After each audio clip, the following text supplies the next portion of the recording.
뉴스 속 경제 이슈는 더 쉽고 깊게, 최신 고용 동향은 더 빠르게 전해드리는 고용브리핑 365 시간입니다.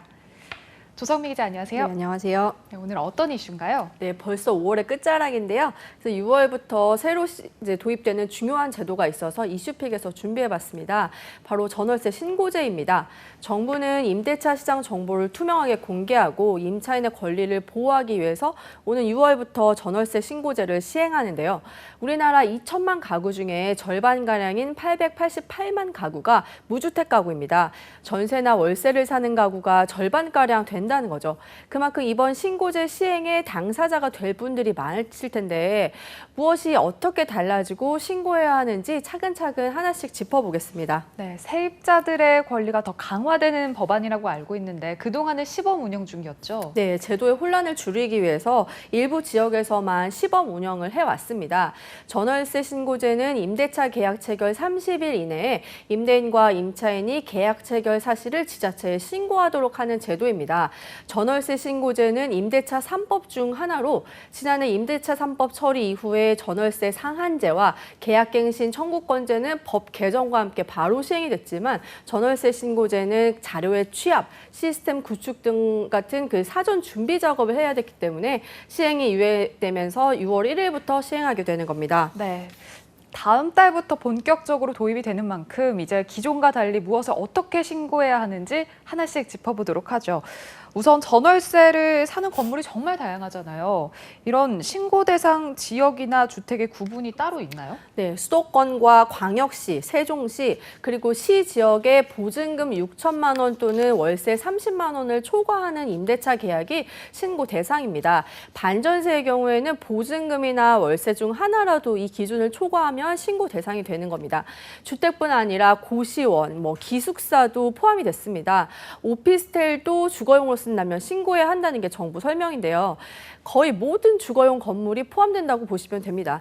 신규 계약은 물론이고 보증금이나 월세 등 금액이 바뀐 갱신 계약의 경우에는 반드시 신고해야 합니다. 네, 이렇게 주거용 건물의 계약이 성사가 됐다면 전월세 신고는 어떻게 진행하는지 궁금해요. 네, 보통 전세 계약하시는 분들은 확정일자라는 거를 받으시잖아요. 이제 이 확정일자를 받기 위해서는 주민센터를 직접 방문을 하셔야 되죠. 하지만 이제 6월 1일부터는 온라인 신고가 가능하게 됩니다. 온라인으로 임대차 신고를 하면 기존의 전입신고나 확정일자 부여가 한꺼번에 해결이 되는 거죠.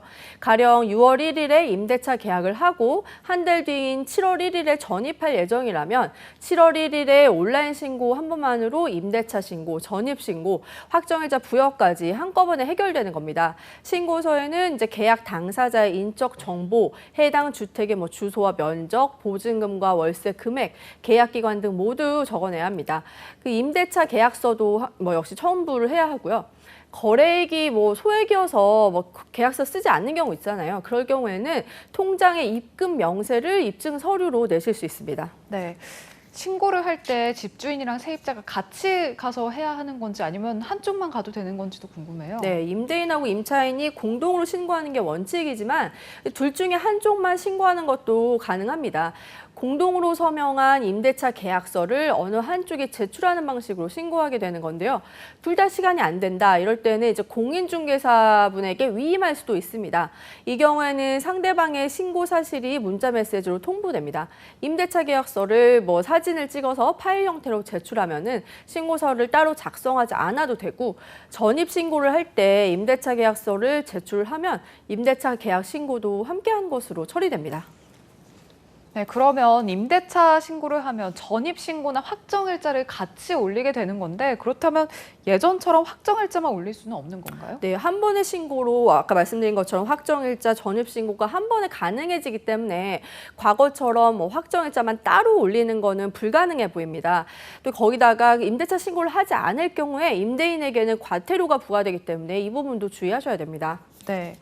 또 최근에 코로나19로 타 지역에 단기 임대를 하는 사람들도 많아졌는데 이렇게 기간에 상관없이 모든 계약이 대상이 되는 겁니까? 원칙적으로는 그렇습니다. 다만의 임대차 신고 기간이 계약일로부터 한 달인 만큼 신고 시점에 이미 계약이 종료돼 버려서 신고 대상 자체가 없어질 수 있기 때문에 국토부에서는 계약 기간이 30일이 되지 않는 초단기 계약은 신고를 하지 않더라도 과태료 대상에서 제외하도록 안내하고 있습니다. 다만 임차인 임차인이 보증금을 보호받기 위해서 신고를 원한다면 계약기간과 관계없이 신고할 수 있습니다. 네, 이번에 새로 계약한 게 아니라 기존 계약을 갱신할 때도 무조건 같은 방법으로 신고를 해야 하는지도 궁금해요. 네, 갱신 계약도 신고해야 합니다. 이 과정에서 종전 임대료는 얼마인지, 그리고 임차인이 계약 갱신 청구권 행사했는지 이런 것들도 모두 같이 신고해야 하는데요. 다만 계약 금액이 변동이 없는 경우라면 신고 안 하셔도 됩니다. 네, 갱신 계약의 경우 갱신이라는 점을 밝히고 그리고 이전 보증금, 월세까지 신고를 해야 하는 건데 이렇게 구체적인 전월세 신고제로 달라지는 게 뭐죠? 지금 확정일자를 받는 임차 가구는 전체의 한 30% 정도 차지합니다. 확정일자를 받을 때 공개되는 정보는 뭐 계약 금액이나 계약 일자, 뭐 사는 집의 층수 정도인데 신고제가 진행되면은 신규 계약인지 갱신 계약인지, 그리고 계약 기간 어느 정도 했는지, 임대료 얼마나 늘어났는지 그 다양한 데이터가 확보되는 거죠. 정부는 이걸 바탕으로 특정 지역이나 기간에 임대 물량이 어떻게 변화했는지, 임대료는 어떻게 될지 판단할 수가 있을 것으로 기대하고 있습니다. 여기에 정부는 임대차법을 개정을 해서 표준 임대차 계약서에 갱신 계약 여부와 계약 갱신 전 보증금과 월세를 기재하도록 하는 방안을 추진 중인데요. 이렇게 하면 전월세 상한제 이전의 계약 대비해서 5% 안으로 올렸는지 그 준수 여부를 파악할 수 있기 때문입니다. 네, 이렇게 신고 내용이 더 구체적이고 늘어나면서 물론 얻는 장점도 많이 있지만 일각에서는 이런 정보가 혹시 다른 데 활용되는 건 아닌가 이런 우려의 목소리도 나오고 있더라고요. 네, 정부는 국세청에 이런 관련 정보가 들어가지 않는다고 밝혔습니다. 국세청이 관련 자료를 요구할 법적 근거가 없고 또 국세청이 이미 다양한 정보를 통해서 과세를 하고 있기 때문에 이번 신고제와 연관질 필요가 없다는 입장인데요. 하지만 일각에서는 역시 정부의 부인에도 불구하고 집주인들의 임대소득에 대한 과세 근거나 표준 임대료 도입 등을 위해서 이 계약 정보가 쓰일 수 있다고 생각하는 지적은 여전히 있습니다. 네, 거의 모든 임대차 계약 내용이 투명하게 공개가 되고 그만큼 세입자들의 권리가 더 강화되는 만큼 새로운 제도가 제대로 안착하기까지 당분간 많은 시간이 소요될 것으로 보입니다. 오늘도 조성미 기자와 함께했습니다. 고맙습니다. 네, 수고하셨습니다. 네, 지금까지 고용브리핑 365였습니다.